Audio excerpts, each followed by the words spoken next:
যদি রাস্তায় নেমে আসে তাহলে আকবরের মতো যে সমস্ত জেনারেলরা দেশের সার্বভৌমত্ব বিকিয়ে দিয়েছেন সেই সমস্ত জেনারেলরা সোজা হয়ে যাবেন। আমি নিঃসন্দেহে বলতে পারি সেই সমস্ত জেনারেলদের দেশের সার্বভৌমত্ব বিকিয়ে দেওয়া আর সাহস থাকবে না।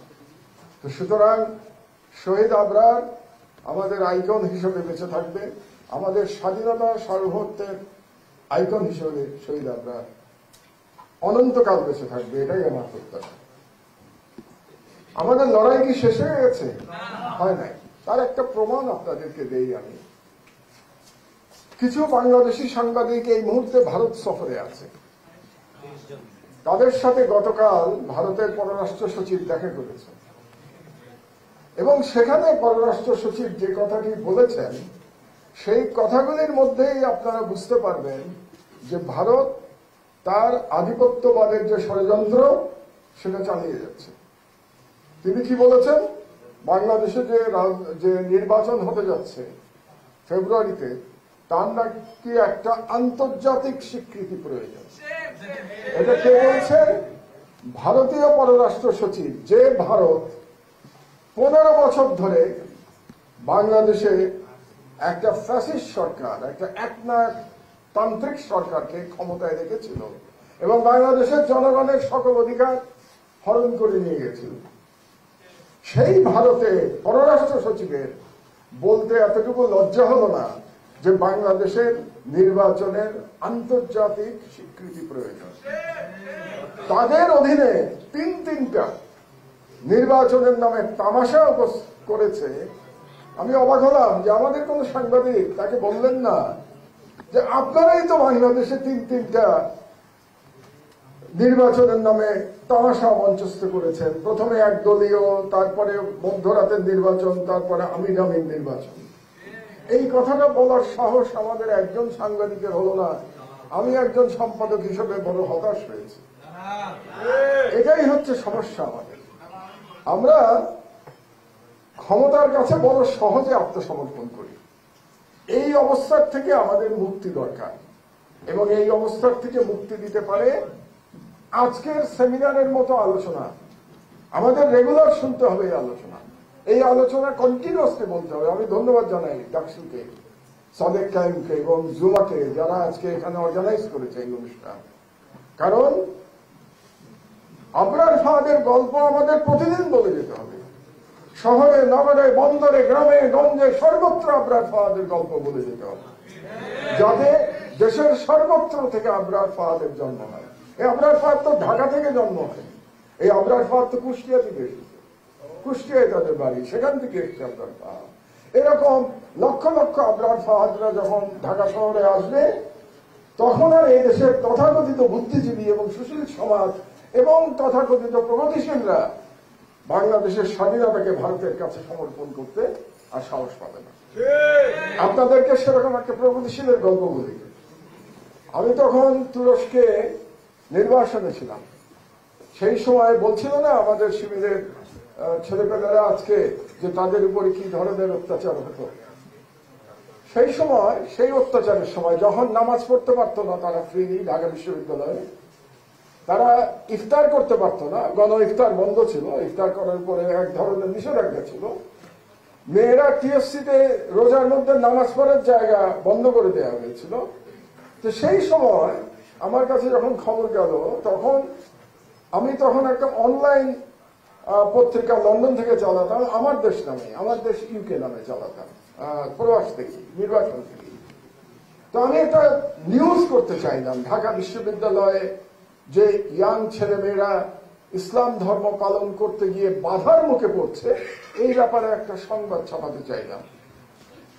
তো আমি চিন্তা করলাম যে সংবাদ ছাপাতে হলে আমার তো ভিসির সাথে কথা বলা দরকার। কারণ আমার একটা নীতি আছে, আপনারা খেয়াল করবেন, সংবাদে ভুল ভ্রান্তি হতে পারে, কিন্তু আমরা সবসময় চেষ্টা করি আমার দেশে অন্তত উভয় পক্ষের খবরটা দেওয়ার জন্য। মানে যার সম্পর্কে সংবাদ প্রকাশিত হয় তার মতামতটাও কিন্তু আমরা সংবাদের মধ্যে দিয়ে থাকি। এটাই আমাদের এডিটোরিয়াল পলিসি। তা আমি মনে করলাম ভিসির সাথে কথা বলা দরকার। তখন ঢাকা বিশ্ববিদ্যালয়ের বিখ্যাত ভিসি ছিলেন আপনাদের চা সিঙ্গারা খাওয়া দিছে আখতারুজ্জামান। তো আখতারুজ্জামানকে আমি ফোন করলাম।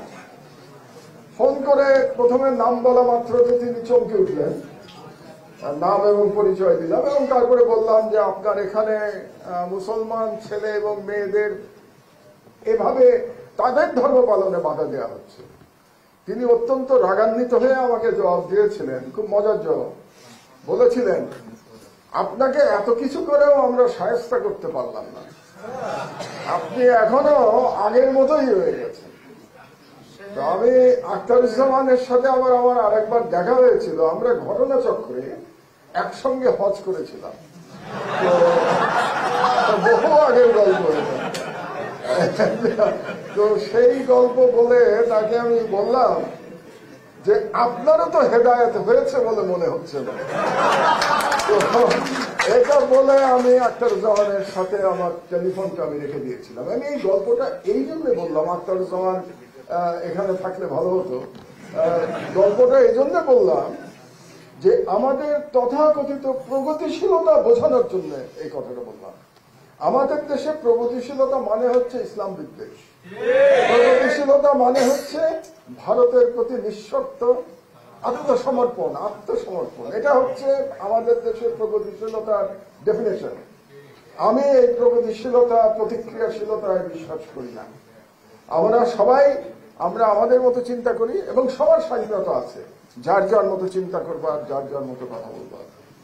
তো যে কথাটি বোঝা দরকার আমাদের, যে আমাদের এই লড়াই দীর্ঘ লড়াই, এবং এই লড়াই বাংলাদেশ এমন একটা জিওগ্রাফিক্যাল জায়গায় আছে। একটু আগে রনি জিওপলিটিক্স এর কথা বলছিল, আমি খুব সংক্ষেপে বলবো, দুটো তিনটে লাইন, যে আমাদের জিওগ্রাফিক্যাল লোকেশনটা খুব চ্যালেঞ্জিং।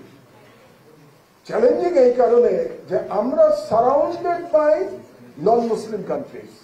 আমরা একটা দ্বীপের মতো, একটা মুসলমানদের দ্বীপ হচ্ছে বাংলাদেশ, তার চারদিকে প্রায় পুরোটা অংশ জুড়ে হচ্ছে হিন্দুত্ববাদী ভারত, আর একদিকে বুদ্ধিস্ট মিয়ানমার।